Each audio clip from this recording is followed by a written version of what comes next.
communities have a zip code, and you get to go to the event in that zip code. But the LGBTQ community doesn't have a zip code, so we're just kind of spread out. We're all over the place, and so we come together for events like this, for the event on Saturday that Daisy's going to talk about in a second. So I just really thank everybody from all around Michigan City for joining us here today. Thank you.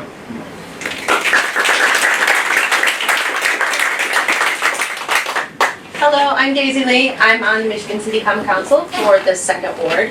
And as an ally, I have been the chair of the Michigan City Pride Fest since its inception for the past 5 years. We started in 2018, but we took 2 years off, for COVID. You couldn't do that. But every year that we host, we get bigger and bigger and better and better. This year, we ended up with about 6,000 people. Last year we had about 5,000. We had 81 community booths and vendors this year. Last year we had about 46. So the love and support that the community and the surrounding areas show has just been amazing. If you haven't been to Pride Fest, it is one of my favorite days of the entire year. It is just good vibes everywhere. Everybody is friendly and kind and happy all day. You can't go anywhere in the festival without people just being wonderful to each other.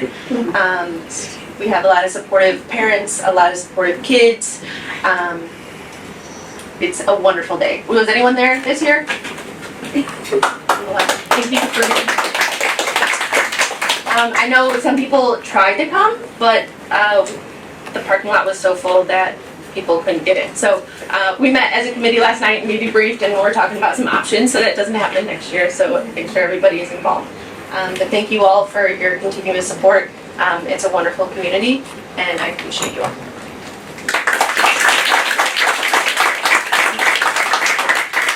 Nancy Moldenhauer, I'm City Council Ward 6, and I'm going to bring to you a teeny bit of Michigan City history because I think a lot of people don't know about this. And I'm going to point out now Indiana Representative Pat Foy, who back in 2017 was actually City Councilwoman Pat Foy, and she, the Human Rights Commission, and we joined up together and we drew up an ordinance that actually gave protective rights to the LGBT community and veterans. And I made sure we put veterans on there because nobody's going to vote against the veterans. Strategically. So it was really easy here in Michigan City, and I really want to acknowledge Megan Buell.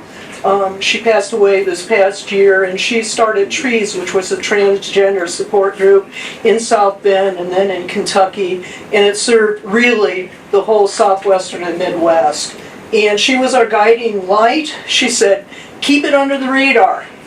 Don't make a big deal about it because it's going to pass. And that was the best advice she ever could have given us because we didn't provide any testimony. We didn't load up the audience with a lot of people. But I want to recognize 3 people that were there with me besides Megan through the whole thing.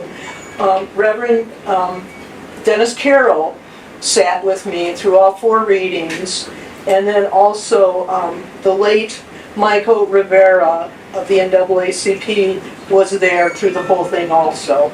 And really through the commitment and the support of the Human Rights Commission, we were able to accomplish this. We were one of 12 municipalities in Indiana that had passed that ordinance at that point in time. So that says city government loves everybody. We're supportive of everybody, and all 20 ordinances now have parallel language that take care of all protected groups and individuals. So.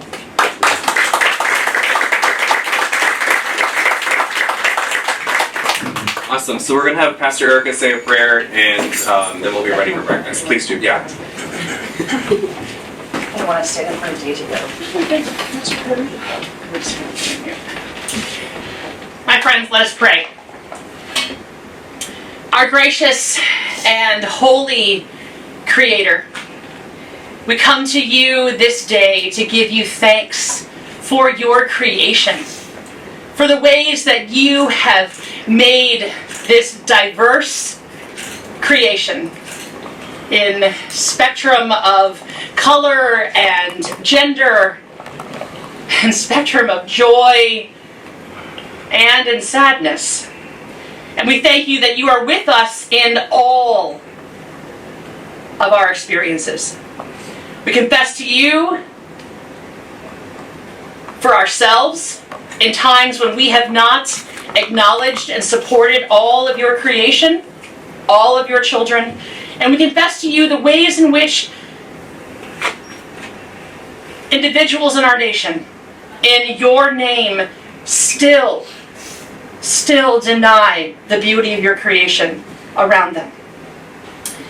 We thank you that you woke us up this morning to live into your call, to serve your city, your county, your state, your world, to do all that we can to make sure that all of your children, from birth to the end of life, are cared for in the way that you have called us to care. Gracious God, I ask that you continue to help us to meet in our zip code and to show our pride of our zip code. It is in your beautiful and gracious name that we pray. Amen. Amen. Awesome. So we'll start dismissing tables. We can start here and just work our way around. Yeah. So the food is ready. Really quick, let's get a round of applause for Fish Camp for hosting us. Thank you. So I'm gonna introduce Brian. He's our speaker this morning. I texted him really early for his bio, and I was like still half asleep when I got his text back, and it was long, and I was like, oh no, we can't make it. It turned out I was half asleep. So Dr. Brian Forrest holds a PhD from Indiana University Bloomington, where he studied the effectiveness of informal interpretation in national parks. He often, along with his students and others, has been published in the Park Stewardship Forum, the National Association for Interpretation's Journal of Interpretive Research, and Legacy Magazine, as well as the Association of National Park Rangers Ranger Magazine. His interests include science-based management of parks and protected areas, park communication and interpretation, LGBTQ representation in the outdoors, and environmental professions, and natural and cultural history in the United States.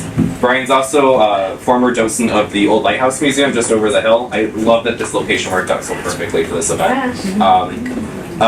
Brian, you want to take it away? I'm on. Thanks, Greg. Thanks for the round of applause for Brian.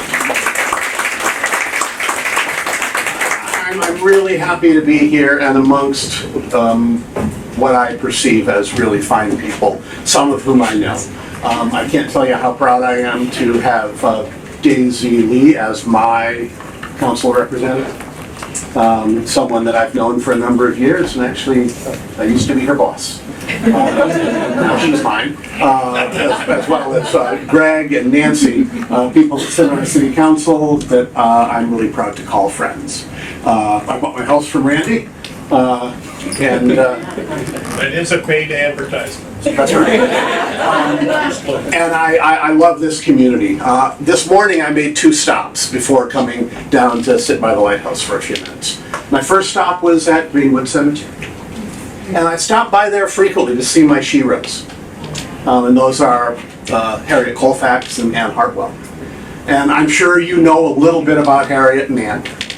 And I can be a little subversive.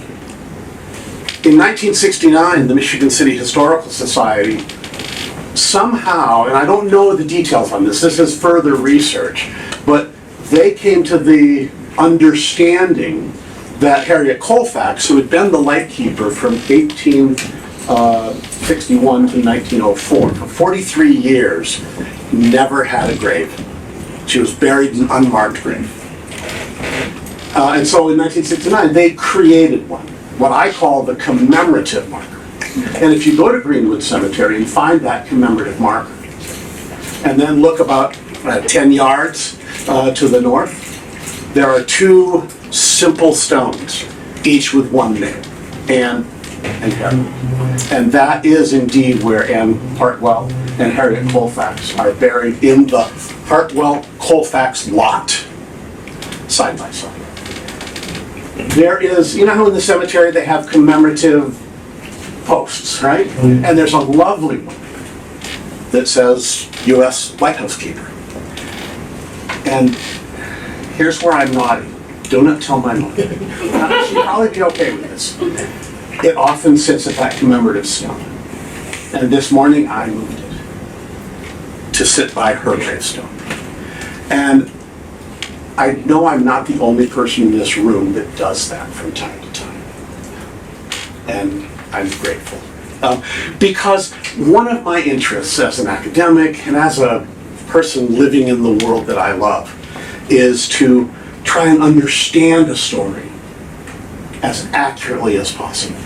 And learning where Harriet's actual grave is from cemetery records, from interment notices from the newspaper when she passed in 1905, it is clear that that little spot right next to Anne is her gravestone.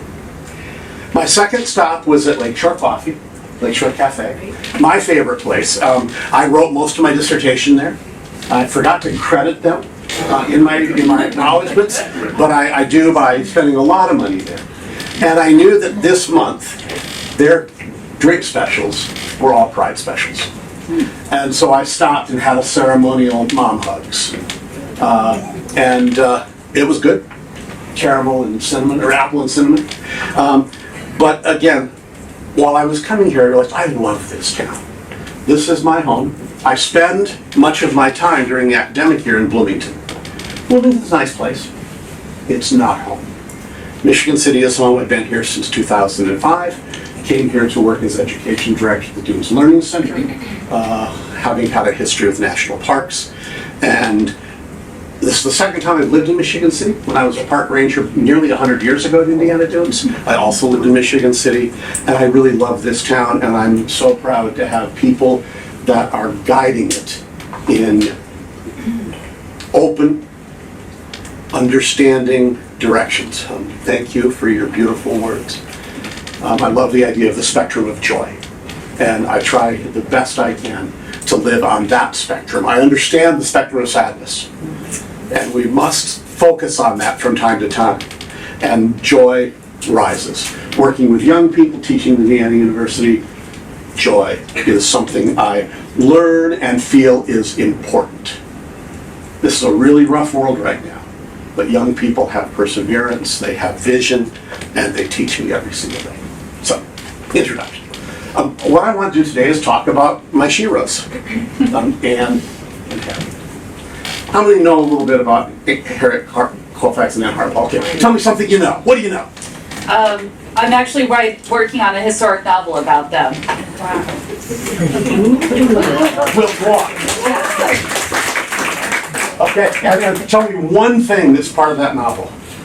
One thing is how they met in New York as children. Yeah, and this is something I don't know a lot about, so you are going to be my I'm next actually research planning ally. on going to New York this fall. Awesome, awesome.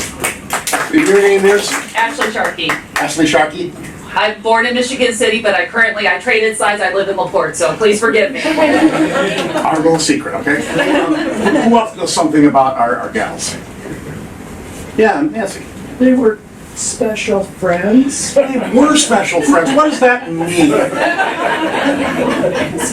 What does that mean? Well, back in the Victorian era, they were always seen together. Yeah. They lived together. They did everything together. Yeah, and historians often refer to that kind of a special friendship as a Boston marriage. And it's a common term that you'll see in the literature. One more thing we know about Harriet and Anne. Anything else? Yeah, great. So as a lighthouse keeper here in the old lighthouse, she got to watch the world go from 1861, sailing ships and lumber yards here, up through 1904 when they built the steam-powered lighthouse here. And just think of the change that she witnessed in those 43 years, living in this spot right here. Well, here's what I want to do. My words have minimal value, but others' words I find in this world are much more important. Let me just start by talking about where we sit. And we are right now on land whose traditional and contemporary stewards have included Miami, Potawatomi, Kickapoo, Kaskaskia, and Peoria.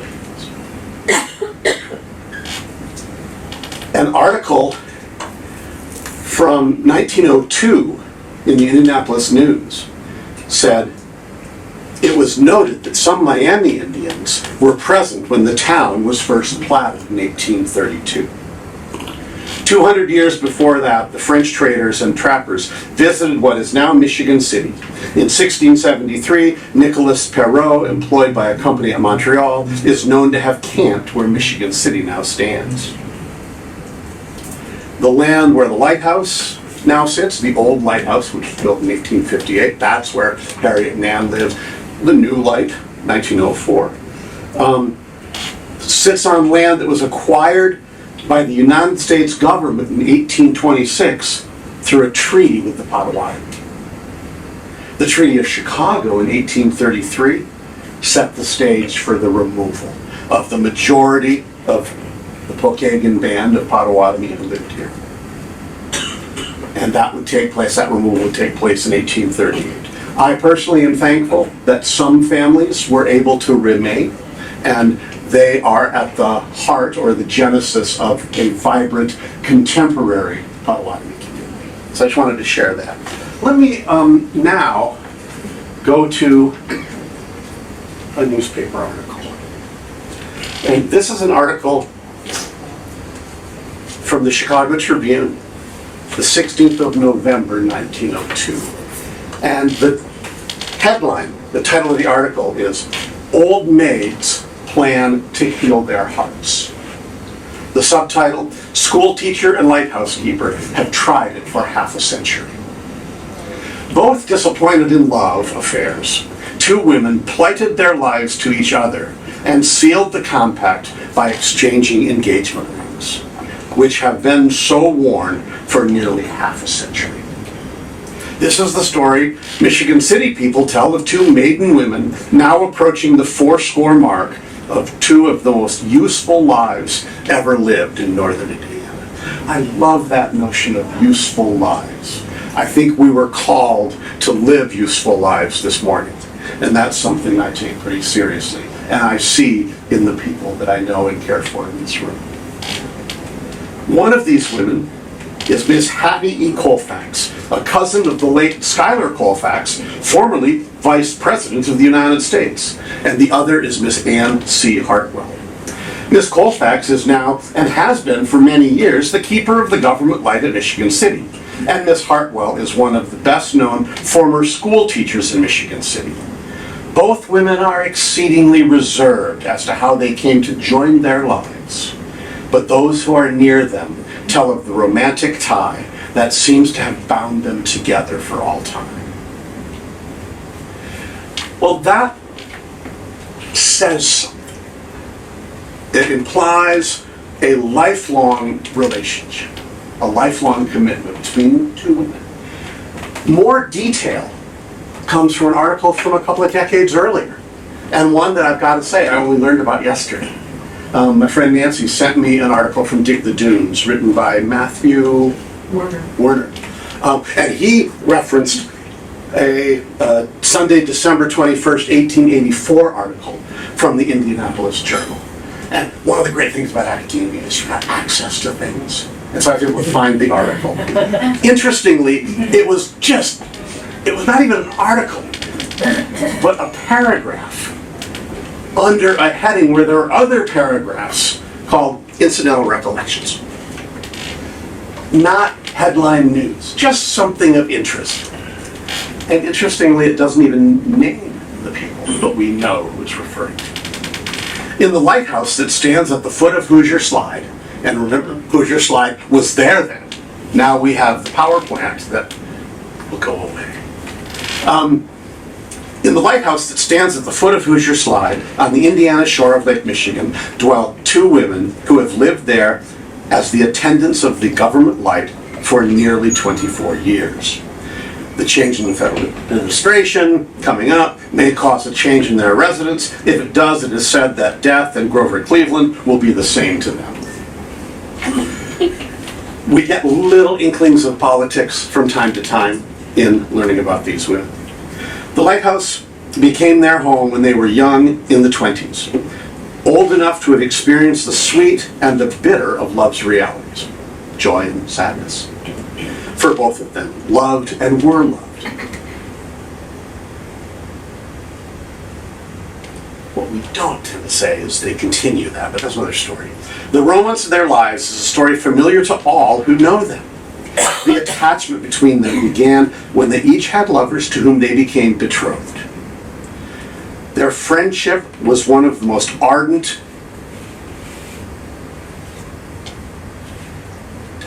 devotion, as their lives illustrate, and their girlish vows that it should be everlasting. They entered into a covenant that if the lover of either should die before the wedding day, they would both forswear marriage and would ever afterward live inseparable. One of the lovers died, and in fulfillment of the covenant, the engagement with the other was broken. The two friends went to live together.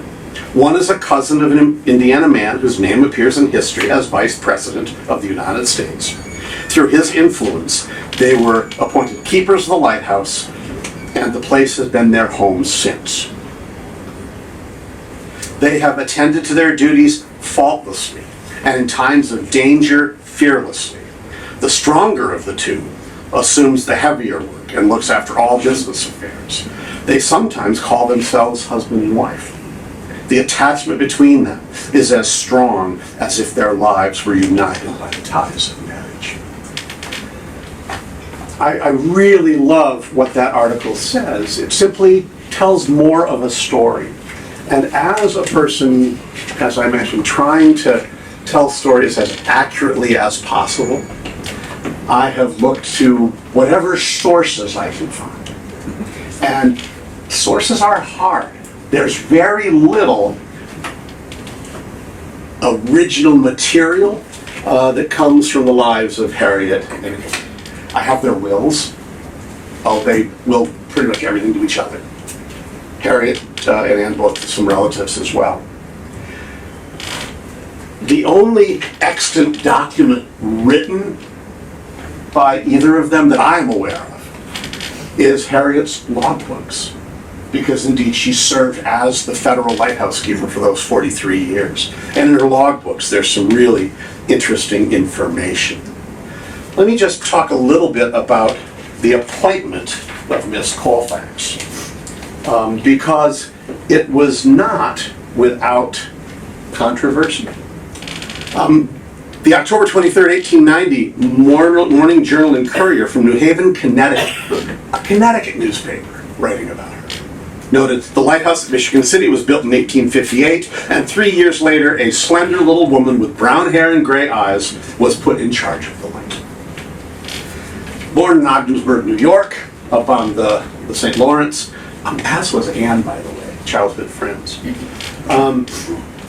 But here, the Cincinnati Enquirer in 1894 writes, when Miss Colfax received her appointment through her cousin Schuyler Colfax, vice president under which president?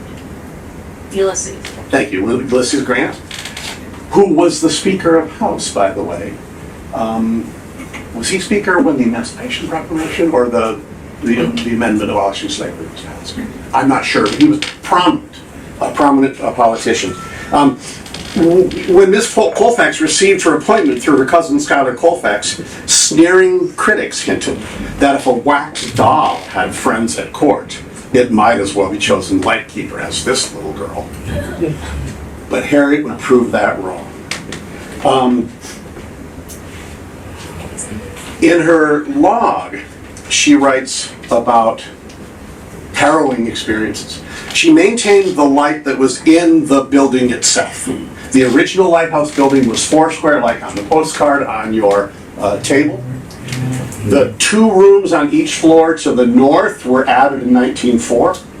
And when Harriet lived there, the light tower was above the northern end, which is a little bit this side of midpoint on the building now. She maintained that, but there was also a pier headlight, sometimes on this side of Trail Creek, sometimes on the other side of Trail Creek. One stormy night, after making her way with difficulty along the raised walk, over which the waves dashed incessantly, and with freezing spray wetting her garments to the skin, the little keeper found that the lock had been tampered with and refused to yield to her efforts. Nothing daunted, she dashed out a window and climbed through the aperture, only to find that in her delay, the oil she was carrying for the light had congealed and the wick would not ignite. But the beacon must be lighted, and once more, the perilous path was followed through the icy shower, and though she slipped and fell and rose only to stumble again, she at length reached the house in safety, heated her oil, and retraced her steps that the morning signal might not fail the watching sailors who trembled for the safety of the keeper as the light greeted them. Strong men said afterward that no reward would have tempted them to trim the beacon that night. Harriet was kind of a badass. And a very small woman, a proper woman, in dress and petticoats, maybe an oilskin slicker over that. But imagine being weighted down and climbing out a catwalk to do this work. Really quite amazing. So let me find a couple pieces from her log books here, because this is the one thing that reveals a little bit of the things that she attended to and some personality. One day she wrote, "Cold day, heavy northwest gale towards night, the waves dashing over both piers, very nearly carrying me with them into the lake." And by the way, her log books are held in the U.S. Archive, and a transcription of them has been made by the Historical Society. I'm not sure if it's still available. It may be. It's available. And it's fascinating to read, but it's bullets. You know, saw 7 ships today. Nearly done. You know, that kind of thing. Went to the beacon at considerable risk.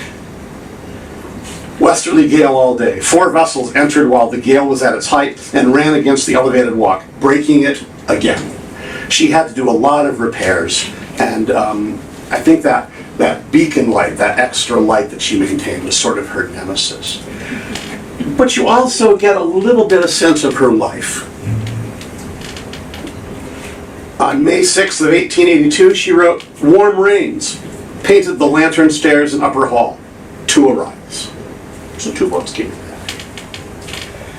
On October 2nd, 1873, she wrote, "Received check from Commander Murray, USN, for $32 for wood for the lighthouse.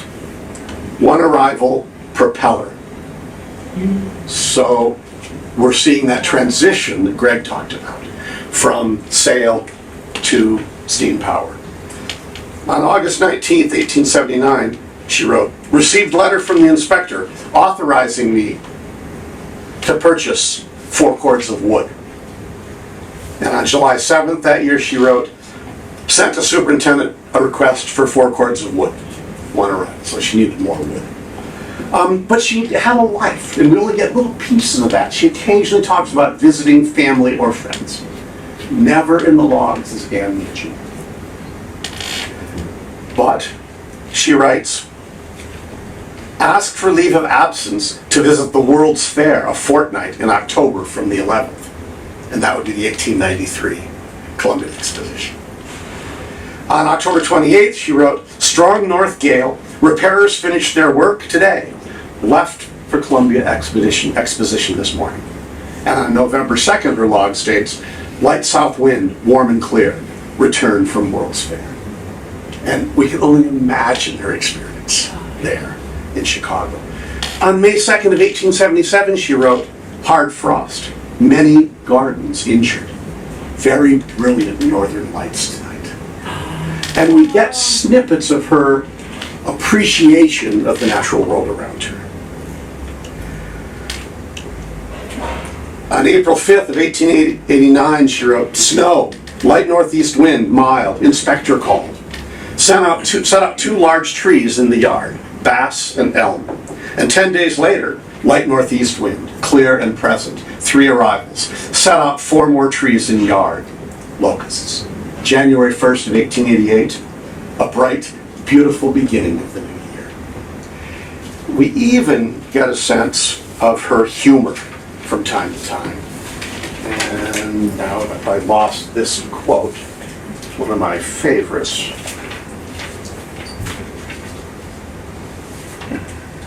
It'll have to come to me. But she writes about the comet. And this was the comet, it was Halley's Comet, I believe. And she says this was the night the comet was supposed to arrive, but apparently it missed. And she sort of shares a little bit of humor in some of her writings. Well, let me go on to a little bit more. That writing in her logbook gives us just a little view into her life. And it's the professional side primarily. To my knowledge so far, and others can help with this, what we can learn about a more personal side of this private life, of these two useful lives, comes from newspaper articles written particularly during their lifetime. Because after their passing, they both passed away within a matter of months of leaving the lighthouse. In 1904, they passed away early in 1905. After their death, writing about them took some different turns I'll try to describe in a moment. But the things written about them during their life is illuminating. An 1890 article in a Boston newspaper noted Miss Colfax's helper is an old school friend, Miss Ann Hartwell, and the mutual affection of these two isolated workers might furnish a new chapter for the friendships of women. And another goes on to say, this was the Cincinnati Enquirer from 1894, Miss Colfax is a native of Ogdensburg, New York, but she migrated to Michigan in 1853. It is fair to say that she is a Western woman. What that means, we can only surmise, right? She learned to set type in her brother's printing office. Subsequently, she taught music and formed a sort of life partnership with her lifelong friend and companion, Miss Ann Hartwell. At the time, a cheery little schoolma'am of Michigan City. For upwards of 30 years, these little women have dwelt together in perfect harmony, their intercourse being unmarred by a single cross word. An article in an Iowa newspaper in 1890 wrote, thoroughly unselfish, each has vied in her intentions to the other, and as a result, they have lived as happily as two doves, with no serpent in the form of a man to create a discord in their lives. I apologize to those of us who may identify as that serpent. But we'll get through it. In the house of Miss Colfax, her confidant and companion of 70 years, and this is from the Chicago Tribune in 1904, just before retirement, lives Miss Ann Hartwell, a tiny, slim, blue-eyed woman with curly hair, infinitely gentle, and like her aged comrade in many ways. Passing the fourscore milestone together, these two quaint, lovable spinsters have been bosom friends since the days of their childhood in Ogdensburg, New York. Miss Hartwell was a pioneer school teacher in northern Indiana. She taught 3 generations of its people. And when old age and failing health brought an end to her work, she went to the lighthouse to pass away her final years with Harriet. I think there's some inaccuracies in that, because all indications are the entire time she was teaching, while Harriet was lightkeeper, they lived together. Here they lived for many years, clinging to the old-fashioned habits and methods of half a century ago. Winter and summer mornings, I love this piece. These two slow-going, weary but dainty ladies can be seen wending away to church arm in arm, smiling upon middle-aged men and women who were their pupils 40 years or more ago, cheering one another with gossip of the romances of a far time when they were themselves belles of the same town in which they are now ending their peaceful lives. There's something almost childlike in the tenderness with which the two cronies love one another. We hear this sort of this childlike thing, and I think there's some editorial effect in that. A relationship between two women seems to be fairly matter of course in the 1800s, in the news. But sometimes there are these disclaimers. Childlike, perhaps, maybe it's more of an innocence, or maybe it's joy and bliss. And we can't know. But we also can't not know. which is important. I'll talk about that in a bit. In that article, Anne says, "We have never quarreled, Harriet and I." And then Harriet pipes in, "And we never will, Anne."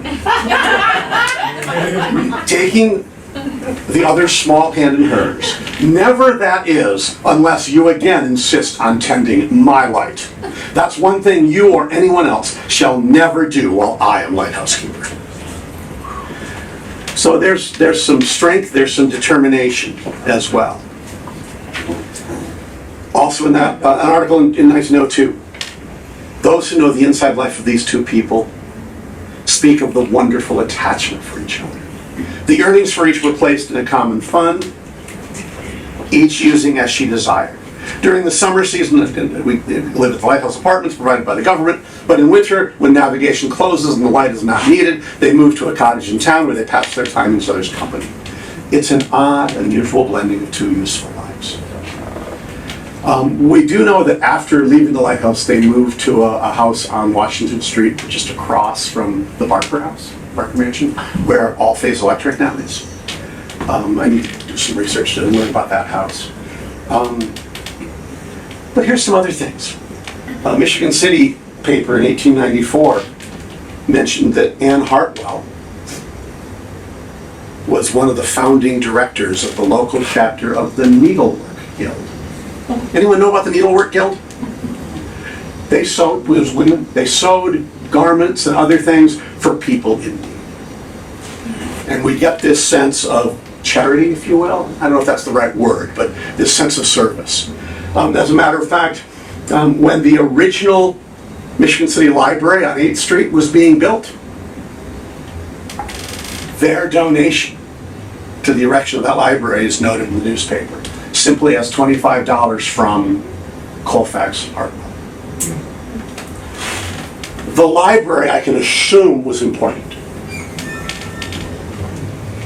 And once she finished teaching school, ran a newsstand in one of the hotels in town. And out of that newsstand, created the city's first lending library. So again, there's this sense of service we get from little bits and pieces about their lives. We also get some things about their personality. But these come later. Here's an article from 1935, so a few decades after their passing. Miss Hartwell's independence was shown in her bobbed hair, sensational for the day, and her strong will. In buying a hat, it was said, she followed the custom of selecting one that she could not shake off her head, as she could not use hat pins as other women did. She didn't like onions, and anyone in a room with Miss Hartwell who had eaten onions was asked firmly to leave. Well, during their lives, I tried to give you a sense of things written about them. After their passing, whether it's editorial effect, whether it's the Times speaking through the article the year it is written, things began to change. In articles starting in 1935, you again see that disappointed in love line that we first heard in 1902, talking about, this past relationship.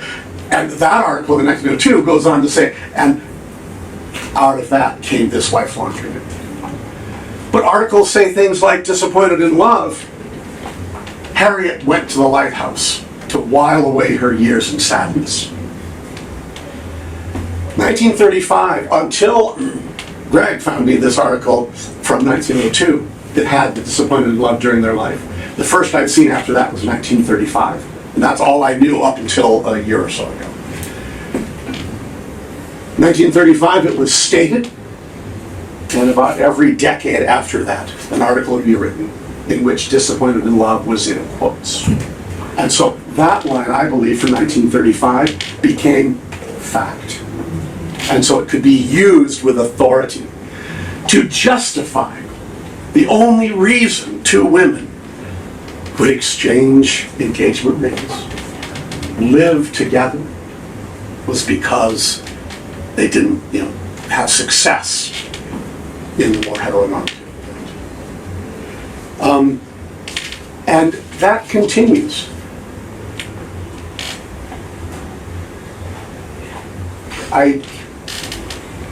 as someone who tries to find stories, or try to find the essence of a story, the most accurate telling possible, I believe that 1969, that decision to create a commemorative stone for Harriet, I believe it's based on fiction. I don't know the origin of that fiction. Historian James Lowen, who's written two really great books, one called Lies My Teacher Told Me, about textbooks. The other, Lies Across America, What Our the Monuments and Historic Sites Get Wrong, says that any historic artifact, whether it's a monument or a newspaper story, lives in at least two time periods. The time period it's trying to commemorate, so in this case their lives, and the time period in which it is written. I argue it also lives today. 1969, well, it was a tumultuous year. LGBTQ folks, or as folk singer Chris Matthews says, the LGBTQ, were emerging as a political force, not willing to be silenced. And I can envision, I don't know the details, but I can envision a small, fairly insular Midwestern American community not wanting to be part of that. And that may be the source of the fiction. In the Historical Society documents I have read from that year, it simply states that sometime early in the year, somebody gave a presentation to the board of directors saying that Harriet never had a gravestone. I've heard, I think from Greg, that that person may have made monuments. And so there's also some advertising potential there. Nonetheless, I am pretty certain now that that is fiction. A few years ago, a beautiful children's book was written in consultation with the Historical Society about Harriet and Anne. It's a beautiful book. I've gone to the cemetery and read it to them. I'm that kind of a odd person. Beautiful. I've also read the contextual information at the end. And that contextual information says they are very near each other. To me, the words near each other says something dramatically different than side by side. And all the research I have done indicates that they are very near each other, and better, more appropriately, side by side. So here's a question. Why does any of this matter? Well, first, it's just fascinating to me. As a person who has spent much of a life learning about and teaching about natural and cultural history, I'm really interested in as close to the source as I can get. And as a gay person, I search for my story in the world. A wonderful historian and museum professional by the name of Margaret Middleton has written an article that has really influenced me. The article is called Queer Possibility. And she writes, as queer people, we are used to approaching museum visits as if we are archaeologists seeking long-lost traces of our ancestors. Finding our stories often requires that we read between the proverbial lines. And that's what I'm trying to do in the research I've been engaged in. I feel like I have a unique lens as that archaeologist she describes, who can imagine queer possibility. But in so many places, if we don't know details about the lives of the people we are interpreting, we default. Well, of course they were straight. Of course they were together because they were disappointed in love. Of course Harriet took the lighthouse job as if she were a nun. going into solitude to lament that lost love for entire life. And so I encourage all of us in all of our endeavors to recognize our own bias. I'm standing right here now with mine, right? That's that lens that I use. I encourage us to recognize that bias and look at the world around us, the people around us, our constituents, with that sense of possibility, that sense of this or that in their lives.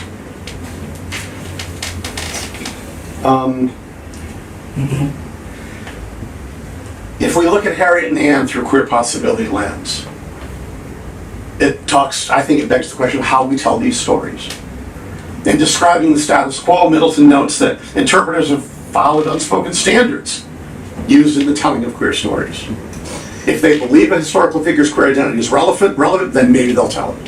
If the historical figure described themselves as such, they'll tell it. If there's documentation, then maybe they'll tell it. The reality is that there are faults in that approach because it doesn't go beyond that status quo. Here's what I argue. If we look at the world around us with this sense of possibility, in the not too distant future, residents and visitors to Michigan City, to the old Lighthouse Museum, potential docents like myself, they can enjoy the possibility that our beloved lightkeeper, Harriet Colfax, lived in a committed and deeply intimate lifelong relationship with another woman, her dear Anne Hartwell. Revealing this possibility in parks, protected areas, and heritage sites on the American and global landscape gives power to the story of two useful lives. It provides inclusion for LGBTQIA+ folks. And by proxy, I would argue, it offers other historically marginalized groups that same possibility of inclusion. Let me finish by reading bits from an article that I found. The postcard on your table has a link to an article that was published in Park Stewardship Forum just a year ago, in a special issue of Park Stewardship Forum on LGBTQIA+ experience and expertise in the outdoors and conservation. There were 18 different pieces, from multimedia pieces to art to academic articles to personal stories. It's really cool. I was honored to be a guest co-editor of that, and my article about Harriet and Anne is in there. Here's an article I found after I wrote the article. It was published right after Harriet's passing. Anne passed away first, then Harriet. It was published on April 30th, 1905 in the St. Louis, Missouri Republic. And the same article was in the Jackson, Mississippi Daily News on May 3rd, 1905. These articles were shared around. Interestingly, there was another short obituary after Harriet died, and all of Harriet's obituaries talk about Anne, and all of Anne's obituaries talk about Harriet. This same little article was published in scores of papers. The one that really intrigues me is the Baltimore Sun, and the headline was "Women Lovers." I think that says something about Baltimore. And that's that idea. Historical things live in different places. A headline lives in its community. But here's this article. The title is "Very Long Career This. Woman Spends Life in Lighthouse. 45 years the time. Passing of Miss Harriet Colfax recalls her world record for continuous service. She remained loyal to childhood romance." May 3rd. With a record of 43 consecutive years as keeper of the Michigan City, Indiana Light, the longest record of continuous service of any lightkeeper in the employ of the United States government, Miss Harriet E. Colfax is dead. During the entire period of her service, this woman keeper of the guiding light for lake mariners never failed in the performance of her duty. And when failing health last fall compelled her to relinquish the post she had held so long, she received from the Lighthouse Board at Washington a voluntary expression of the esteem which her faithful service had commanded. The story of the lifelong companionship of Miss Ann Hartwell. It says that Ms. Colfax attended to her duties for a brief time with an assistant, but for the most part without, save the aid rendered by her bosom companion, Miss Ann Hartwell, who lived with her at the lighthouse and was her devoted friend during almost the entire span of their lives, until a few weeks ago, when she passed out of the earthly harbor. I love early 20th century language. It's not alone the story of a beautiful attachment, but in it are the elements of romance. In the beauty of their early youth, and both were handsome women, they became companions and were wooed by two promising young businessmen of Michigan City. We have no idea who they are. I don't know if you do. They're mysteries. The troth of the two young couples was plighted, and Miss Colfax and Miss Hartwell were to have been led to the altar by the men of their choice. But death intervened, and before the consummation of their plans, both young men died. Previously drawn to each other, their common grief made the bond closer. Miss Colfax was given the post of lightkeeper, and Miss Hartwell, a teacher of the first school in Michigan City, went to live with her in the lovely little yellow brick house on the ridge of the Hoosier Slide, overlooking the harbor. Eventually, Miss Hartwell gave over her school duties, and the two little women, they were both small of stature, lived together, tending the light and sharing the portions that fell to the lot of each until the old light was abolished and they were compelled to leave the home they had known so long. Then, but a few months later, came the final earthly separation, which was but of brief duration. And indeed, Miss Colfax mourned the loss of her lifelong companion, and the death of Miss Hartwell undoubtedly hastened the end of the faithful little woman. In her apartment, she grieved for her departed friend, and on the night she died, her thoughts were with the one who became dearer to her than any other person, the one who represented to her all that she had known in her mature years of home life and family ties. And this implies an interview. The reporter was actually there at some point. Quote, "Why, Anne is here in this room," Miss Colfax would say. Then, as she would realize the fallacy of her statement, she would cry aloud for her beloved companion. "Oh, darling, I miss you so," were almost the last words the little keeper of the light uttered before her own beacon light, which had burned brightly for so many years, went out. And her soul became a passenger in charge of invisible mariners and sailed away to join the companion who was keeping the harbor light of heaven burning for her. I'll share one last thing. In that article from 1902, A Plan to Heal Their Hearts. And this is an interesting editorial choice. Gotta find my next words. Right here. I believe. The article, it was 1, 2, 3, 4, 5, 6, 7, 8 paragraphs. Details. And it was followed by a poem in the same column, written by Alfred Percival Graves, called "Since First You Looked." And here's the poem.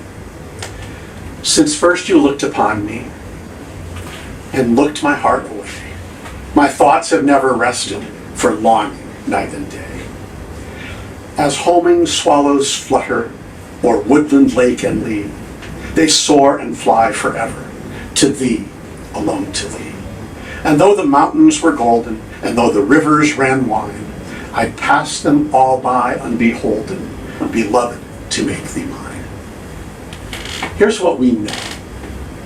Harriet Colfax and Anne Hartwell lived a rich, loving, committed life. We do not know if they were lesbians. But here's what we also don't know. We don't know they were not. And that, I think, is a nuanced but very important distinction. That opens that door of possibility. I love this poem. I love this story. I think it's something that is unique and really valuable. and speaks to people like all of you in this room. And for that, I'm extremely grateful. Thank you very much.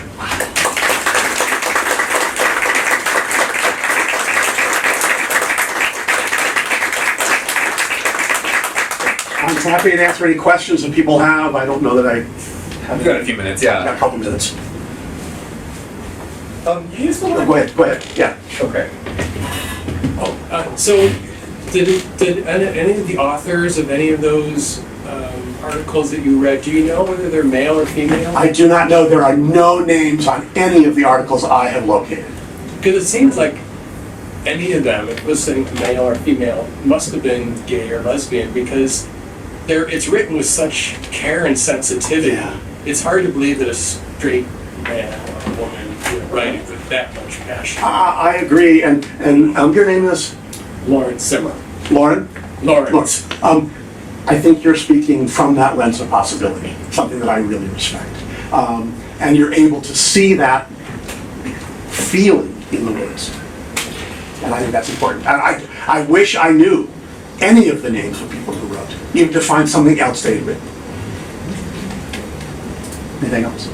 Yeah. It's a tiny bit of self-interest, but also a want to look into my own church records. They walk to church. Yes. So is there anything that says which church? Yes. Yeah. The Episcopal Church. I thought it was, Yeah. I was praying it was the Presbyterian church, but I knew it was the As a matter of fact, They were too prim and proper to be Presbyterian. part of Henriette's estate was given to the church.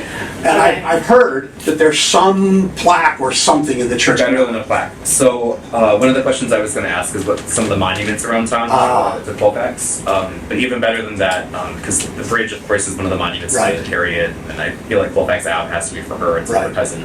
But on the altar at the Trinity Episcopalian, their candlesticks were donated by them. Wow. So they're both to Harriet and Anne. So, Oh my God.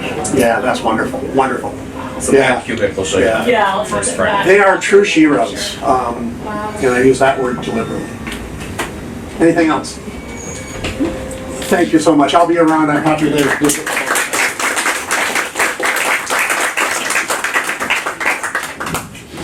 Thank you everyone for coming. I think the Oh my gosh. food might still be out if you want to grab a little bit. Yeah, unless you want to grab a little bit more. Otherwise, coffee, juice, or you're free to go. Thank you for coming.